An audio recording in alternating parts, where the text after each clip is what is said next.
Au nom du Père, du Fils et du Saint-Esprit, ainsi soit-il. Notre Seigneur, aujourd'hui dans l'Évangile, loue, plein d'admiration, dit l'Évangile, un centurion, un militaire, pour sa foi. Il le dit, je vous le dis en vérité, en Israël, chez personne, je n'ai trouvé une si grande foi. Je vous le dis.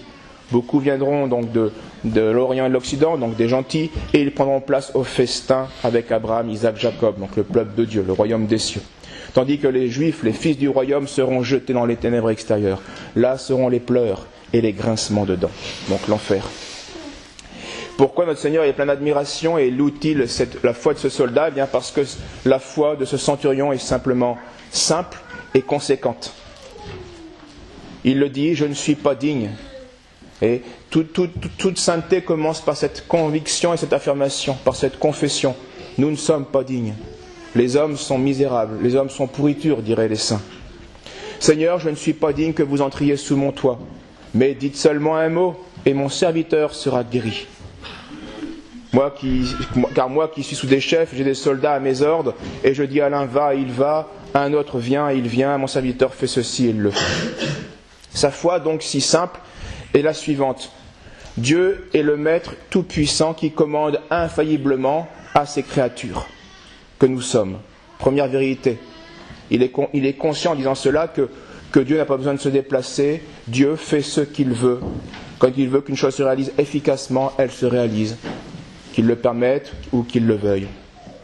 Et deuxième chose, ce centurion sait aussi que Dieu est un maître très bon, qui est enclin à faire miséricorde à ses créatures, bien qu'elles ne soient pas dignes et parce qu'elles implorent son secours.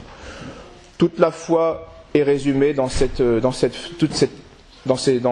et cette conviction est résumée dans cette affirmation faite par ce centurion. Cette foi est donc admirable parce qu'elle a été toute pure, toute simple et très conséquente, et c'est celle de tous les saints, c'est celle de tous les martyrs. Et cette foi admirable fut celle aussi d'un martyr dont je voudrais vous entretenir très rapidement, qui s'appelait François Bernard Martelet.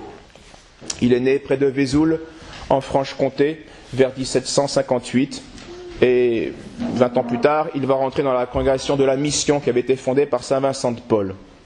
En 1789, la révolution éclate, et il exerçait à ce moment-là son ministère dans la ville du Mans. Et là, une vie d'exil va commencer pour lui. Il n'a plus de chez lui et il doit bien sûr se cacher, fuir, etc. En 1792, il passe la frontière pour éviter d'être arrêté et tué. Il reviendra ensuite en France. Il résidera alors à Saint-Omer. Et au printemps de 1797, donc presque 10 ans après la Révolution, le commencement de la Révolution, il est à ce moment-là à Paris. Et c'est le fameux coup d'État du 18 Fructidor où le Directoire fait arrêter puis déporter les députés royalistes après les élections qui leur étaient favorables. Remarquez bien le jeu de la démocratie. Une élection est favorable aux royalistes et donc défavorable aux républicains. Conséquence, coup d'État de la République pour empêcher la démocratie. La formule marche toujours. Quand le peuple vote de manière défavorable au système, on refait voter, ou on change, ou on accuse le populisme, etc. Après 4 mois d'emprisonnement, il est arrêté à la suite donc de ces événements-là.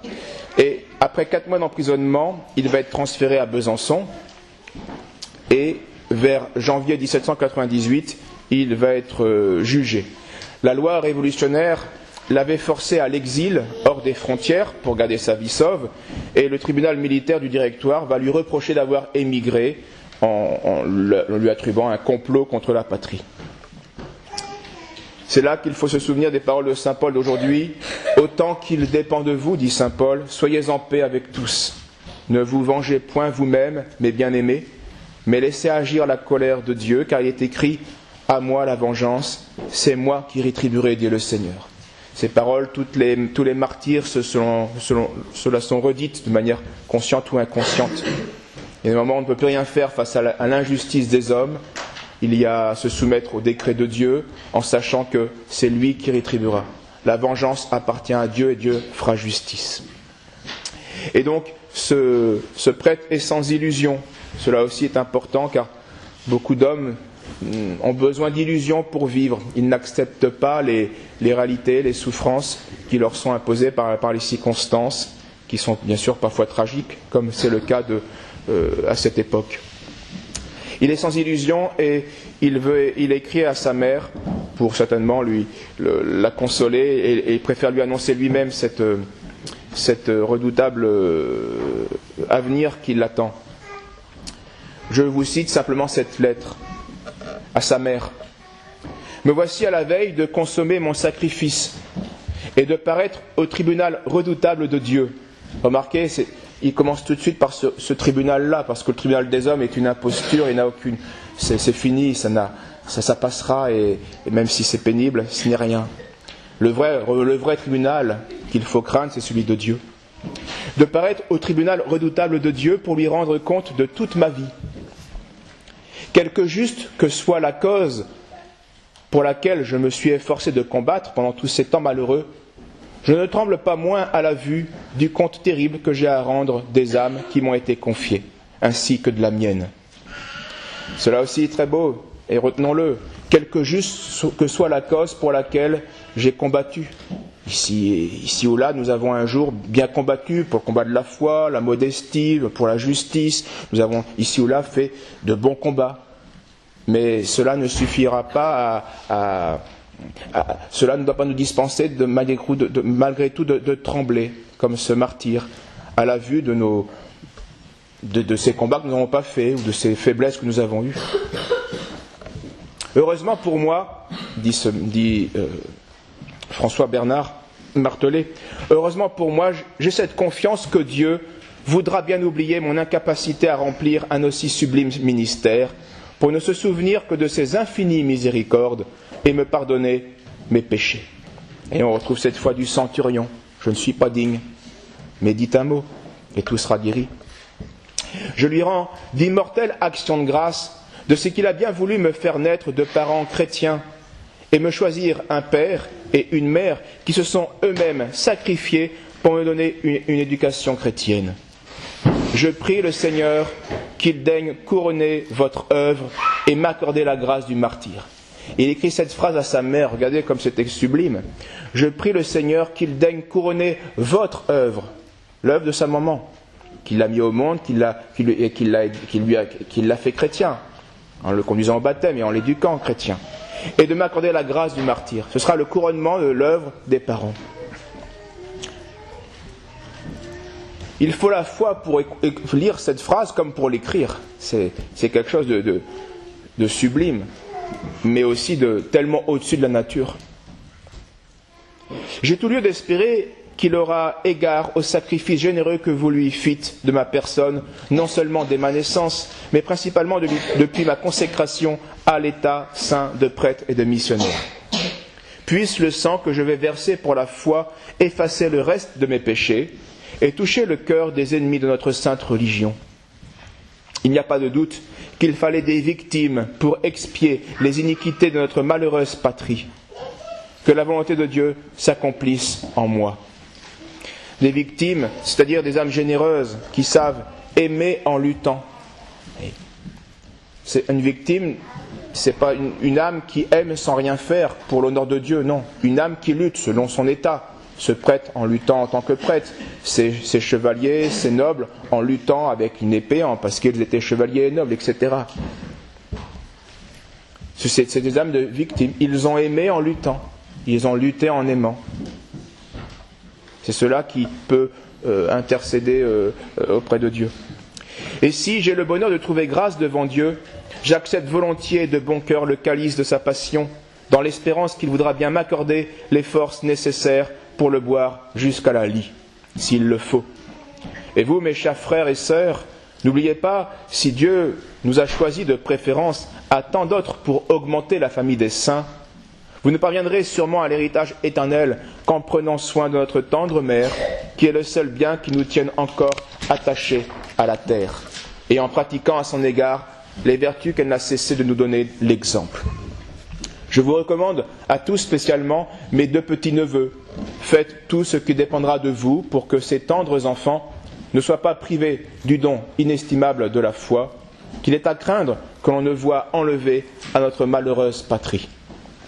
Il est bien conscient que la foi va disparaître de manière sociale, publique de la France, ce qui est arrivé aujourd'hui à sa phase presque ultime. Et il faudra donc d'autant plus d'énergie pour encore propager et répandre la foi dans le petit milieu dans lequel nous avons une influence. Je me recommande aux prières des fidèles catholiques de Jussé, là où était sa mère. Je les remercie de la charité qu'ils m'ont témoignée et je les prie de ne pas abandonner ma famille désolée. Je demande pardon à ma bonne mère de tout ce qui aurait pu l'offenser en moi. Je vous demande aussi pardon à vous tous, chers frères et sœurs, et me recommande à vos prières, afin que si j'ai le bonheur de suivre mes vénérables confrères dans le séjour de la gloire, je puisse intercéder pour vous auprès de Dieu, par la médiation de notre Sauveur Jésus-Christ et de sa très sainte Mère, ainsi soit-il. Faites part, concluait-il, faites part de mes sentiments aux braves chrétiens de Saint-Omer, à qui j'ai de très grandes obligations, et dites-leur que je ne les oublierai pas, si j'ai le bonheur de voir Dieu. Jean Martelet, prêtre, dans les prisons de Besançon, ce 8 février 1798, veille de ma mort. Le lendemain, il comparaît à 9h du matin devant une commission militaire et il fut condamné donc comme émigré, rentré à la peine de mort. Vers 3h de l'après-midi, on le conduisit au supplice et il aura eu le temps d'écrire ce jour même 2 lettres, dont une aux confrères qui étaient avec lui incarcérés, en leur disant ceci. Messieurs et respectables confrères, maintenant que mon sort est décidé, je croirais manquer essentiellement à la reconnaissance que je vous dois si je vous ne faisais pas tous mes remerciements, les plus sincères, de ce que vous avez bien voulu me supporter parmi vous, quelque indigne que je fusse des vertus qui doivent caractériser les vrais martyrs. Je rends grâce au Seigneur qui n'a pas permis que je fusse abandonné à ma propre faiblesse. Ces paroles ne sont pas des paroles de littérature, c'est la vérité. Le martyr est vraiment une grâce qui transcende la nature et nous en sommes indignes. Tous les martyrs étaient d'une certaine manière vraiment indignes de cela.